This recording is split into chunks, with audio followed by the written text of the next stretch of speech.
Hello, my name is Dr. David Allen. I'm a retired cardiac surgeon and member of the International Cannabinoid Research Society, ICRS. That means I'm a cannabinoid research scientist. And I'm here to tell you about the discovery of the endocannabinoid system, the ECS, and the significance and how it will change medicine. And we discovered the endocannabinoid system about 30 years ago, and we really didn't understand the significance of its discovery. And so we found out that this is a chemical communication that your body has. It's not electrical, it's chemical, and it's kind of like the hormone systems that people are familiar with.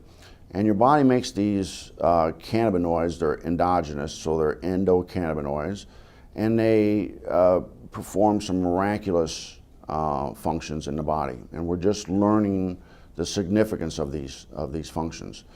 And basically, the endocannabinoid system is responsible for homeostasis. Most people don't understand what that really means, but it's the body's ability to maintain itself and function in the proper environment. And so it's critically important that that doctors in the future understand this control mechanism. And we're finding out that that manipulation of this endocannabinoid system will control diabetes. It controls cancer. It controls whether you can survive a heart attack or stroke. And so this is critically important for doctors to understand this new science. And the discovery of the endocannabinoid system is the single most important medical scientific discovery ever, and will save more lives than the discovery and application of sterile surgical technique. And I'm a heart surgeon saying that. So more people will be saved by manipulation of the endocannabinoid system than are currently saved by surgery. But recent research has been looking at cannabis and the different cannabinoids. There's over 80 plus cannabinoids discovered in the cannabis plant. The second most dominant one besides THC is cannabidiol, or CBD. Okay. And the research now is over 1,200 peer-reviewed journals on CBD. It's probably the most exciting and researched ingredient or substance right now around the world. Mm-hmm.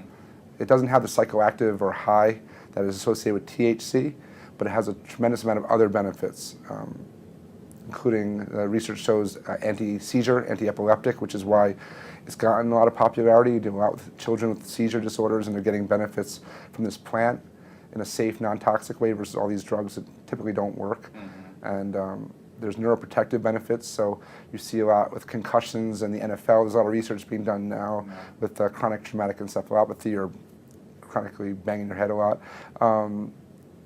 There's anti-anxiety, which is really important. It's the anti-THC of sorts. It calms you down. It helps you manage stress better, which is how I look at it. It's much more as a preventative or daily use substance than just treating disease states. Mm-hmm. And there's immune support. There's it's a huge antioxidant. There's just a tremendous. It's easier sometimes to talk about what it doesn't do than what it does. Dr. Alan Shackelford is a Harvard-trained physician.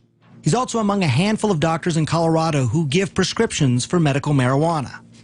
From the moment Charlotte entered his office, he knew she was in trouble. While he was just examining her, she had 2 seizures. She'd failed everything. There were no more options for her. Everything had been tried, except cannabis. Here's how scientists think it might work. Marijuana is made up of 2 ingredients. THC, that's the psychoactive part that makes you high, and CBD, also called cannabidiol.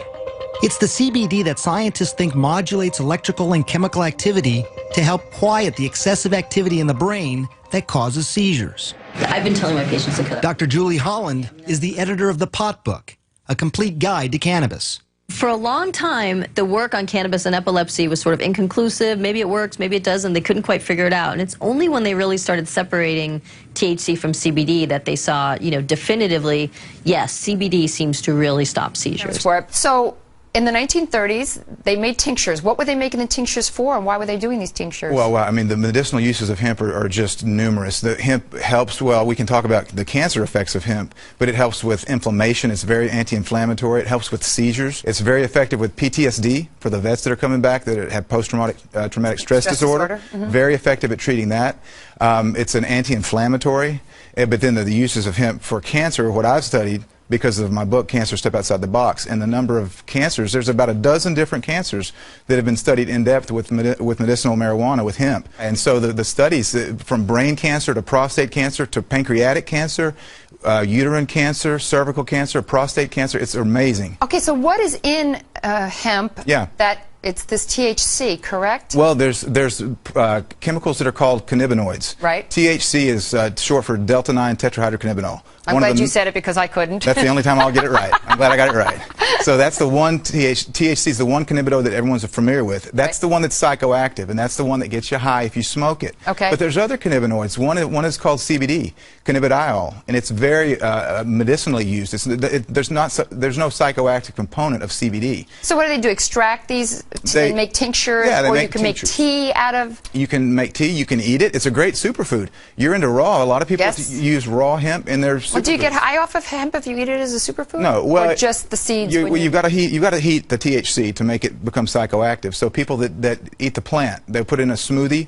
You know, there's super green smoothies. Right. You're not going to get high off of that because you didn't superheat it. But is it then, if you put it in a smoothie like that, is it good prevention to cancer? It is. It's very well. It's got a perfect ratio of omega-3 to 6 fatty acids. It's got more GLA, gamma-linolenic acid, than any other plant.